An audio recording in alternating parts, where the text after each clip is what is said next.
So your employer want to sponsor you and a bit hesitated. Let's talk about what you got to do and what's 407, what's 482, and what's 186. Hi, I'm Johnny. I'm a migration lawyer in Sydney and I post daily content on TikTok, Instagram, and YouTube Shorts to help people like you to get PR faster in Australia. So a lot of people understand that in this Labor government and in the recent years, the Australian government actually been pushing for employer-sponsored visas as opposed to the previous coalition government that would be like 4 years ago that they prefer on general skill migration. So since they have just got re-elected just now, like pretty fresh, they would continue on the employer-sponsored visa program.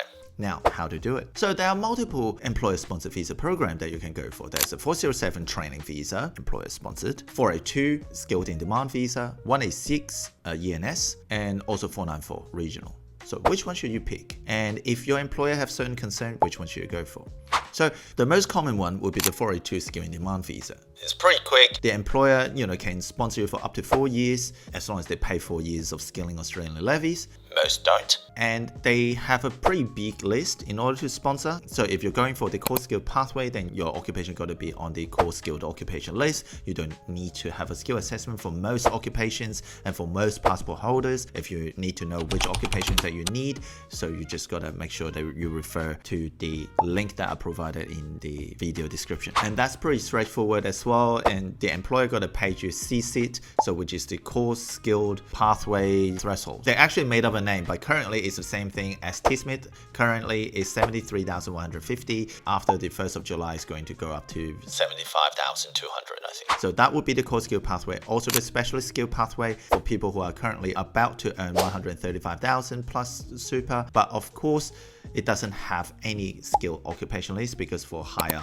salary thresholds. However, there's a catch to it. So if the occupation is machine operators, laborers, and trades occupations, then you're unable to go through the specialist skill pathway. So simple as that.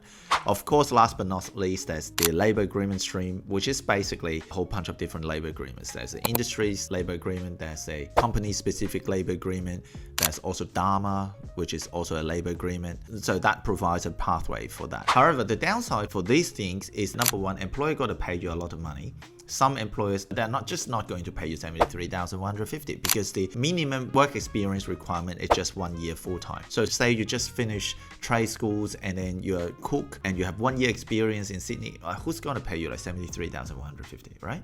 It's pretty hard. And after the 1st of July, it'll be 75. So that added, troubles. So on this basis, then the employer would go, oh yeah, I don't have the money, I can't afford it. Then what you're going to do, that would be the 407 training visa. If the employer doesn't have the money to sponsor you, or the employer really hesitated on costs, then the employer can choose to sponsor you on 407 training visa. When it comes to 407 training visa, all you need as a visa applicant, you need to have 12 months of work or study experience. Work or study.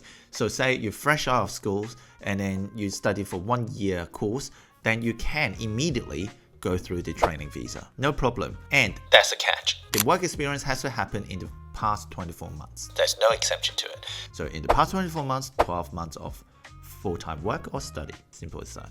Now, that's the requirement. You also got to pick one of the nominated occupations on the 407 list. They also have a list for it. So you got to make sure that your occupation can go for it. Then burdens shift to the employer. When it comes to the employer, they just need to have the TAS, the temporary activity sponsor. Then once they have it, they can nominate you on the 407 training visa. They will need to prepare for a training plan. So they need to really customize it. So say I'm a cook and then I want to upskill, enhance my skill here in Australia, or you just finished cookery, then they will need to assess your individual skills, saying you're sort of really proficient in chopping meat. Then great. Then they also assess you're less proficient in hygiene. I hope not, right? Then the training plan will reflect on this and then say, hey, the hygienic side of things is not up to par. You wash your hand, but not in a particular way. So that would be what they will also need to reflect on in the training plan.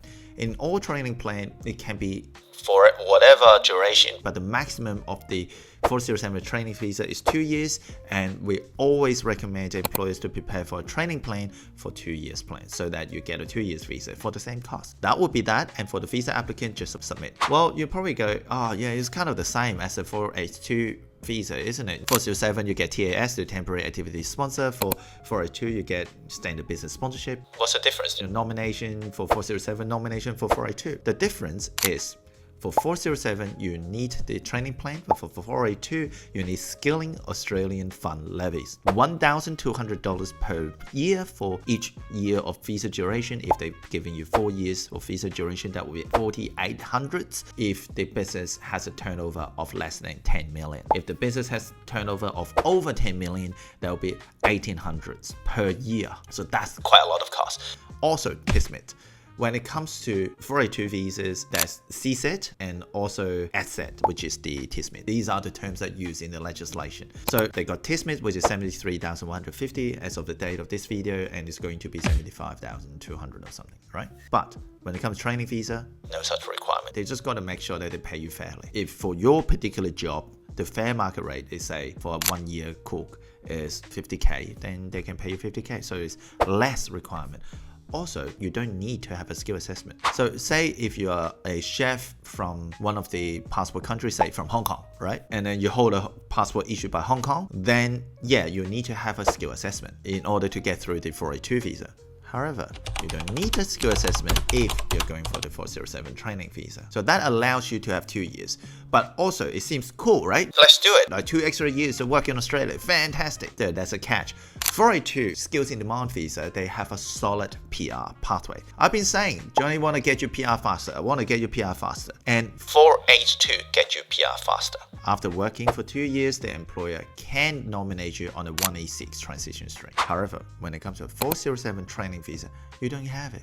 2 years later, there's no visa. You need to ask the employer to say, please, can you sponsor me on the 482? Why 482? Unless you have 3 years of full-time experience, you're not going into the 186 direct entry. And you certainly do not qualify for 186 transition stream because you require 2 years of 482 visa. So after 407, very likely, extremely likely, like 1 million% likely, your next step would be 482. However, needless to say, during all this period of time, you can continue to apply for 189, 190 and 491 as a backup plan.